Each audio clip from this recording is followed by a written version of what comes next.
আসসালামু আলাইকুম রহমতুল্লাহ। প্রাণপ্রিয় শিক্ষার্থীরা, আশা করি অনেক অনেক ভালো আছো। অসংখ্য ধন্যবাদ আরও একবার আজকের ক্লাসে আমার সাথে যুক্ত হওয়ার জন্য।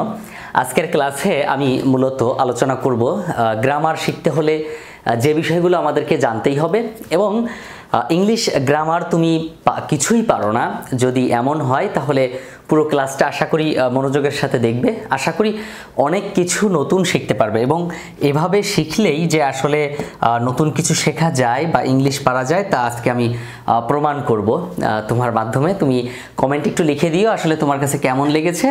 আর আমি এটা সমাধান করার পরে তোমার জন্য একটা কাজ আমি রেখে দিয়েছি, রেখে দিব। সো সেই কাজটা আশা করি তুমি করে দিবে।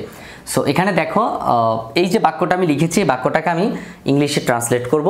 সো এখানে ট্রান্সলেট করার জন্য আমাদের যে জিনিসগুলো দরকার সেগুলো আমি এখানে লিখেছি। সাবজেক্ট দরকার, অক্সিলারি ভার্ব দরকার, প্রিন্সিপাল ভার্ব দরকার, অবজেক্ট দরকার, বস্তুবাচক ব্যক্তিবাচক দুটোই অবজেক্ট দরকার হয়, অ্যাডভার্ব দরকার হয়, এক্সটেনশন দরকার হয়, এবং সময় সম্পর্কিত কিছু বিষয় থাকে সেগুলো আমাদেরকে জানতে হয়। আর সবচেয়ে বড় কথা হচ্ছে একটা সেন্টেন্স থেকে, বাংলা একটা বাক্য থেকে আমরা প্রিন্সিপাল ভার্ব খুঁজে বের করতে পারি কিনা, সাবজেক্ট অবজেক্ট খুঁজে বের করতে পারি কিনা। যদি এগুলো পারি তাহলে আমাদের জন্য অনেকটাই সহজ হবে। সো এই বিষয়টা মাথায় রাখতে হবে যে কিভাবে এগুলো খুঁজে বের করতে হবে। তো প্রথমে যে জিনিসটা জানবো সেটা হচ্ছে এই বাক্যটা কোন টেন্সে আছে। আমরা কিন্তু এই টেন্স নিয়ে বিগত কোন একটা ক্লাসে আমরা আলোচনা করেছিলাম। সো যদি তুমি দেখে না থাকো তাহলে আমার পেজে কিংবা হচ্ছে তোমার ইউটিউব চ্যানেলে দেওয়া আছে, সো সেটা দেখে নিতে পারো আসলে আমরা কিভাবে টেন্স চিনবো। তো প্রথম কথা হচ্ছে কোনো কাজটা এই মুহূর্তে শেষ হয়েছে, যেমন সে ছবিটা এঁকেছে, আমি লিখেছি, আমি ভিডিও তৈরি করেছি, আমি ভিডিও এডিট করেছি, তো আমি পরীক্ষা দিয়েছি, আমি খেয়েছি, আমি বসেছি, আমি ঘুমিয়েছি। সো এই ধরনের কথা যদি বলা হয় তাহলে সেটা কিন্তু প্রেজেন্ট পারফেক্ট টেন্স, তার মানে কাজটা এইমাত্র শেষ হলো এমন বোঝাচ্ছে। কারণ আমি যদি বলি যে আমি দেখেছি, তার মানে কি এইমাত্র দেখেছি এমন বোঝাচ্ছে। বা আমি লিখেছি তার মানে আমি লিখেছি কিন্তু জমা দেইনি, তার মানে আমি লিখেছি, অর্থাৎ ফলাফলটা কিন্তু এখন আমি পাইনি। সো ফলাফলটা যদি আমি পেয়ে যাই তাহলে সেটা হয়তো আরও অতীত হয়ে যাবে। তো এই জন্য আর কি বলতে চাচ্ছি যে প্রেজেন্ট পারফেক্ট টেন্সটা কাজটা এইমাত্র শেষ হয়েছে এমন বোঝাবে, অর্থাৎ তুমি তার ফলটা এখনো পাওনি। মানে যেমন আমি পরীক্ষা দিয়েছি কিন্তু ফলটা এখনো পাইনি, বা আমি পরীক্ষা দিয়েছিলাম ফলও পেয়েছিলাম, তাই না? এরকম হতে পারে। সো এভাবে আমরা চিনতে পারি এটা হচ্ছে প্রেজেন্ট পারফেক্ট টেন্স। আর প্রেজেন্ট পারফেক্ট টেন্সের যে গঠন প্রণালীটা আছে, স্ট্রাকচার যেটা আছে, সেটা হচ্ছে সাবজেক্ট হ্যাভ বা হ্যাজ, তারপর V3, আর ওর পরে অবজেক্ট অনেক কিছু থাকে। সো আমরা এইভাবে মনে রাখবো, have has plus V3, have বা হ্যাজ প্লাস V3, ঠিক আছে? হ্যাভ অথবা হ্যাজ হয়, তারপর ভার্বের 3 নাম্বার ফর্ম হয়। তো দেখো, রহিম সকালে মনোযোগের সাথে কলেজে একটি সুন্দর ছবি এঁকেছে। আমাদের প্রথম কাজ কি? এই বাক্য থেকে কাজ করা বোঝাচ্ছে কোনটা? প্রিন্সিপাল ভার্ব কোনটা? প্রিন্সিপাল ভার্ব হচ্ছে যে শব্দ দ্বারা কাজ করা, হওয়া বা আছে বোঝায়, সেটা হচ্ছে প্রেজেন্ট প্রিন্সিপাল ভার্ব, যে শব্দ দ্বারা কাজ করা, হওয়া বা আছে বোঝায়। তো দেখো এখানে রহিম কি কোনো কাজ? না। আমি কিন্তু এখানে রং মানে কালারটা ব্যবহার করেছি বিভিন্ন রকম, যাতে তুমি সহজে বুঝতে পারো। রহিম একটা কাজ না, কারণ একজন নাম, সকালে একটা সময়, মনোযোগের সাথে সে কাজটা কেমনভাবে করেছে, সেটাই হচ্ছে বোঝাচ্ছে। কলেজ কোথায়? একটি সুন্দর ছবি, এটাও কোনো কাজ না। আমি যদি একটা সুন্দর মার্কার, এটাও কোনো কাজ না। একজন সুন্দর ব্যক্তি, এটাও কোনো কাজ না। তাহলে কি? এঁকেছে, অঙ্কন করাটা কিন্তু একটা কাজ। অঙ্কন করাটা কি একটা কাজ? সো এটা তুমি মাথায় রাখতে পারো, হ্যাঁ, অঙ্কন করাটা কি একটা কাজ। রহিম সকালে মনোযোগের সাথে কলেজে একটি সুন্দর ছবি এঁকেছে, তাহলে এঁকেছে এটা কি একটা কাজ, তাহলে এটা হচ্ছে প্রিন্সিপাল ভার্ব। মাথায় রাখো, এটা কি? Principal verb. Okay, so principal verb আমরা খুঁজে পেলাম। এখন আমাদের দরকার হচ্ছে সাবজেক্ট। তো সাবজেক্টকে পেতে হলে আমরা কে বা কার দিয়ে প্রশ্ন করব। মানে এই ভার্বকে খুঁজে পাইছি না, এই ভার্বকে প্রশ্ন করব। ভার্বের কাছে যে প্রশ্ন করব যে ভার্ব মানে এঁকেছে, কে এঁকেছে? কে? তাহলে কে এঁকেছে যদি এটা আমি প্রশ্ন করি, তাহলে রহিম এঁকেছে, তাহলে রহিম হচ্ছে কি? সাবজেক্ট। কে এঁকেছে? রহিম এঁকেছে। যদি আমি না পেতাম কে দিয়ে, যদি আমি না পেতাম কে এঁকেছে এমন যদি প্রশ্নের উত্তর এখানে না থাকতো, তাহলে আমি প্রশ্ন করতাম কার, এখানে জিজ্ঞাতাম কার এঁকেছে, কার এঁকেছে, যদিও ওটার উত্তর নাই এখানে, কার এঁকেছে এটার উত্তর এখানে নাই। ওকে, তারপর অবজেক্ট বের করব কি দিয়ে, কি বা কাহাকে দিয়ে, এখানে আসেনি, কি বা কাহাকে। ওকে, কি বা কাহাকে, বা কার বলতে পারো, তো তুমি কাকে বলো, হ্যাঁ, কাকে বা কার, যাই হোক হয়েছে। ওকে, তো এটা আমি একটু লিখে দিই এখানে। হ্যাঁ, এই তো অবজেক্ট এখানে লেখা আছে কাকে, ঠিক আছে, কাকে, কি অথবা কাকে। তো দেখো আমি এখন প্রশ্ন করি, এই কেসে প্রশ্ন করি, মানে ভার্বকে প্রশ্ন করতে হবে, প্রিন্সিপাল ভার্বকে। প্রিন্সিপাল ভার্ব তো তুমি সহজে দেখে বুঝতে পারবা কোন শব্দ দ্বারা কাজ করা বোঝাচ্ছে, নর্মালি আমরা বুঝতে পারি। তো কোন শব্দ দ্বারা কাজ করা বোঝাচ্ছে এটা যখন আমি বুঝবো তখন আমি ওই ভার্বকে চিনতে পারবো। তো ভার্বকে যখন চিনতে পারবো তখন ভার্বকে আমি জিজ্ঞাসা করব কে এঁকেছে, কার এঁকেছে। আর অবজেক্ট বের করার সময় আমি প্রশ্ন করব কি এঁকেছে, কি এঁকেছে, কি দ্বারা প্রশ্ন করব। তো কি এঁকেছে দেখো তো, একটি সুন্দর ছবি, সরি, এটা হচ্ছে অবজেক্ট, একটি সুন্দর ছবি এঁকেছে। তারপর দেখো আমি আবার অবজেক্ট পেয়ে গেছি একটা, তারপর অবজেক্ট আরেকটা আছে বস্তুবাচক, সেটা হচ্ছে কাকে এঁকেছে।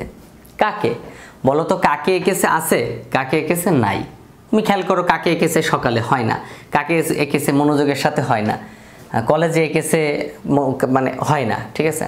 ওকে, এরপরে দেখো আমি যদি বের করি অ্যাডভার্ব, যদি বের করতে চাই, কি বের করতে চাই, অ্যাডভার্ব। হ্যাঁ, প্রিন্সিপাল ভার্ব, সাবজেক্ট, অবজেক্ট বের করলাম, এখন বের করব কি, অ্যাডভার্ব। তো অ্যাডভার্ব বের করার প্রশ্ন হচ্ছে, লিখে রাখো, এটা আমি এখানে দেইনি। হ্যাঁ, অ্যাডভার্ব বের করার প্রশ্ন হচ্ছে কেমন ভাবে। অ্যাডভার্ব, অ্যাডভার্ব হচ্ছে কেমন ভাবে, লিখে রাখো, কেমন ভাবে। সো বলো তো কেমন ভাবে এঁকেছে, কেমন ভাবে, তাহলে কি হবে, মনোযোগের সাথে, এটা হচ্ছে অ্যাডভার্ব, মনোযোগের সাথে। কেমন ভাবে, মনোযোগের সাথে, কেমন ভাবে খেয়েছে, দ্রুত গতিতে খেয়েছে, কেমন ভাবে বলেছে, হাসি মুখে বলেছে, কেমন ভাবে বলেছে, খুশি হয়ে বলেছে, এই ধরনের কথা আমরা বলতেই পারি। সো কেমন ভাবে বলেছে, মনোযোগের সাথে। এখন যদি বলো স্যার কলেজ কি, এটা হচ্ছে একটা এক্সটেনশন, এটা কি একটা এক্সটেনশন।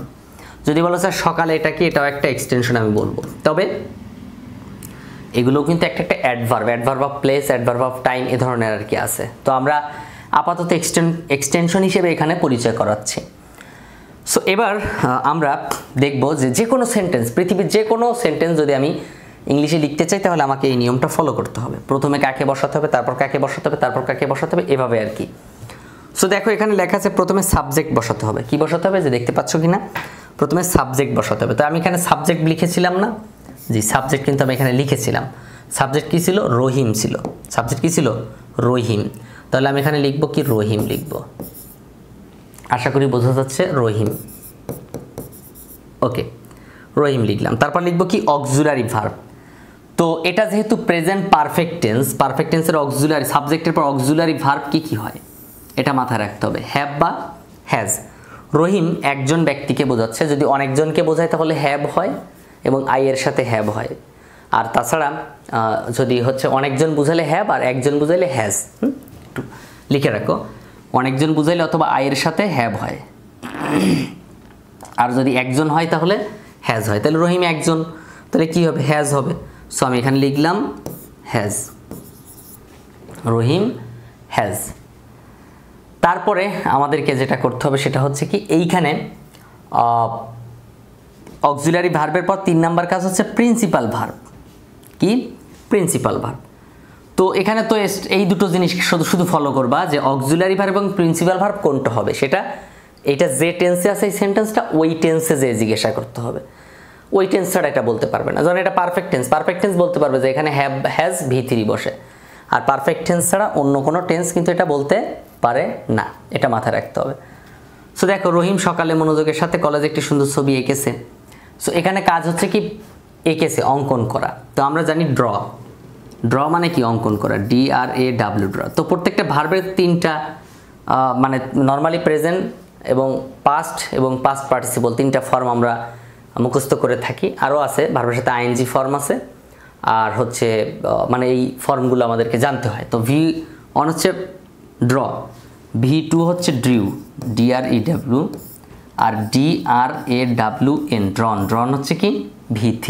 তো আমরা এই V3 লিখব, এটা হচ্ছে ভার্ব 1, মাথায় রাখো, এটা ভার্ব 1, এটা ভার্ব 2, আর এটা ভার্ব 3। তো আমরা কি করব, V3 লিখব। মানে বললাম না দুটো জিনিস আমরা ফলো করব, অক্সিলারি ভার্ব আর প্রিন্সিপাল ভার্ব। তো অক্সিলারি ভার্ব এবং প্রিন্সিপাল ভার্ব এই দুটো জায়গায় শুধু আমরা নিজ নিজ টেন্সকে ফলো করব, আর বাকি সব কিন্তু এখানে যা যা আছে সেটাই ফলো করতেছি। হ্যাঁ, এই রুলসটা মনে রাখবা, স্ট্রাকচারটা মনে রাখবা। তো হ্যাভ, হ্যাজ দিলাম, মানে হ্যাজ দিলাম। তারপরে হচ্ছে কি, এই প্রিন্সিপাল ভার্ব লেখার সময় আমরা ফলো করবো, এখানে 3 দেখে কিন্তু এটা ভাইবো না। তুমি দেখো এখানে V3 লেখা আছে, মানে V3 কি ড্রন, DRAWN ড্রন। তাহলে কি হবে, রহিম হ্যাজ ড্রন। তারপর দেখো এরপর কি আছে, অবজেক্ট বসাতে হবে যদি ব্যক্তিবাচক বোঝায়। তো এখানে ব্যক্তিবাচক অবজেক্ট হচ্ছে একটি সুন্দর ছবি, ব্যক্তিবাচক অবজেক্ট না, তার মানে এখানে ব্যক্তিবাচক কোনো অবজেক্ট নাই, কারণ এখানে সবাইকে তো দাগানো হয়ে গেছে। এমন কেউ আছে যে যাকে আমি দাগাই নাই, সবাইকে দাগাইছি। তারপর আছে কি, এটা নাই। সো সব কিছু যে থাকবে এমনটা কিন্তু না, কিছু কিছু জিনিস আছে, ভার্ব থাকবে, তারপর হচ্ছে সাবজেক্ট থাকবে, অনেক কিছু কিছু বিষয় আছে থাকবেই, আর কিছু কিছু বিষয় আছে থাকতেও পারে নাও থাকতে পারে, অনেক সময় অবজেক্ট থাকেই না। তারপর এই অবজেক্ট নাই, তো ভালো কথা। তারপরের অবজেক্ট কি আছে, হ্যাঁ বস্তুবাচক অবজেক্ট আছে, এটা আবার কিন্তু আছে, কারণ এই যে বস্তু, একটি সুন্দর ছবি, একটি সুন্দর ছবিকে এটা ব্যক্তি বোঝায়, এটা কিন্তু বস্তু বোঝায়, হ্যাঁ বস্তু বোঝায়। তাহলে বস্তু বোঝালে কি হবে, একটি সুন্দর ছবি, তাহলে একটি সুন্দর, নাইস পিকচার, ছবি, একটি সুন্দর ছবি, নাইস পিকচার, সুন্দর কথা। তারপরে কি বসাবো, অবজেক্ট বসালাম। তারপর কি, অ্যাডভার্ব বসাতে হবে। অ্যাডভার্ব কি আছে এখানে দেখাইছিলাম, মনোযোগের সাথে। তাহলে এই যে অবজেক্ট লেখার পর এখন অ্যাডভার্ব লেখো অ্যাটেন্টিভলি, মনোযোগের সাথে, ইংরেজি কি অ্যাটেন্টিভলি, তাই না? তাহলে এখানে আমরা লিখতে পারি কি অ্যাটেন্টিভলি, ATTENTIVELY, অ্যাটেন্টিভলি। তারপর কি লিখতে হবে, অ্যাডভার্ব লেখার পর এখন এক্সটেনশন লিখবো। তো এক্সটেনশনের পরে আবার টাইম আছে, হ্যাঁ তো এখানে দেখো এক্সটেনশন দুটো লিখেছিলাম, একটা সকাল আর একটা হচ্ছে কলেজে। তাহলে এখন বলো যে কলেজের সময়, হ্যাঁ কলেজের সময় আমরা হচ্ছে তোমার সময় বোঝাচ্ছিলাম, তাই না? আর সরি স্থান বোঝাচ্ছিলাম, আর সকালে কিন্তু একটা সময় বোঝাচ্ছি, তাই না? তাহলে সময়টা সবার লাস্টে বসবে। তাহলে কি হবে, যে Rahim has drawn a nice picture attentively, তারপর কি হবে, অ্যাট কলেজ, হ্যাঁ কলেজে, at college, at college. Preposition বসাতে হবে, ছোট জায়গার ক্ষেত্রে অ্যাট হয়, বড় জায়গার ক্ষেত্রে ইন হয়। তো একটা নির্দিষ্ট জায়গায় বোঝাচ্ছে না কলেজে, তারপর কি হবে, অ্যাট কলেজ। তারপর কি, সকালে, সকালে হলে কি সময়ের আগে ইন বসে, in the morning, in the morning, at college in the morning. হ্যাঁ তাহলে দেখো সময়ের অংশ সবার লাস্টে লিখলাম ইন দ্য মর্নিং। সো এই লাস্টেরটুকু একটু বুঝতে তোমার জন্য কষ্ট হতে পারে, যে অ্যাট কলেজ, হ্যাঁ কোনো একটা স্থান, এই জন্য অ্যাট বসলাম, আর এখানে সময় আছে এই জন্য ইন বসালাম, ইন দ্য মর্নিং। মানে নির্দিষ্ট করে বোঝাচ্ছিল যে সকালবেলা কাজ করছে এই কাজটা, সো এই জন্য দিয়ে বসালাম ইন দ্য মর্নিং, নির্দিষ্ট একটা সময়। So Rahim has drawn a nice picture attentively at college in the morning. এখন বলো, এখানে আমরা কিন্তু এর বাইরে কোথাও যাইনি। এই সেন্টেন্সটা আমি যতবার লিখবো, যেখানে লিখি, তুমি কখনো এই সেন্টেন্সটা পরিবর্তন দেখতে পাবা না।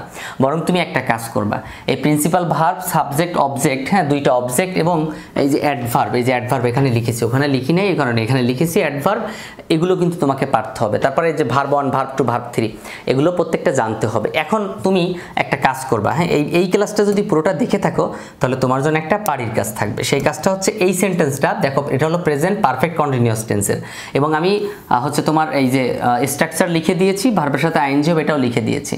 সাবজেক্ট, ভার্ব, অবজেক্ট সবই খুঁজে বের করবা। একটা অবজেক্ট হচ্ছে কি, আর একটা অবজেক্ট হচ্ছে কার না কাকে, হ্যাঁ এটা একটু ঠিক করে নিবা, কাকে।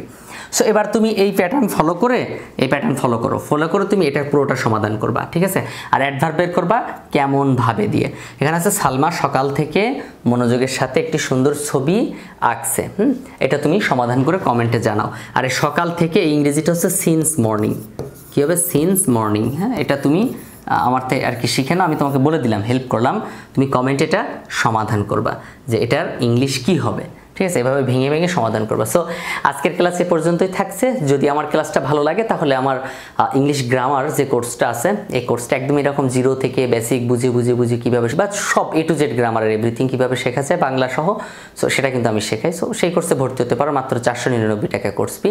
একবার ভর্তি হলে পুরো 1 বছর তুমি ক্লাস করতে পারবে। সো দেখা হচ্ছে পরবর্তী ক্লাসে, ততক্ষণ পর্যন্ত ভালো থেকো। এই ক্লাসটা যদি তোমার কাছে ভালো লাগে, কমেন্ট করবে এবং লাইক দিয়ে তুমি তোমার মতামতটা জানাতে পারো। পরবর্তী ক্লাসটা তোমার জন্য তৈরি করা হবে তোমার মতামতের উপর ভিত্তি করে। আসসালামু আলাইকুম রহমতুল্লাহ।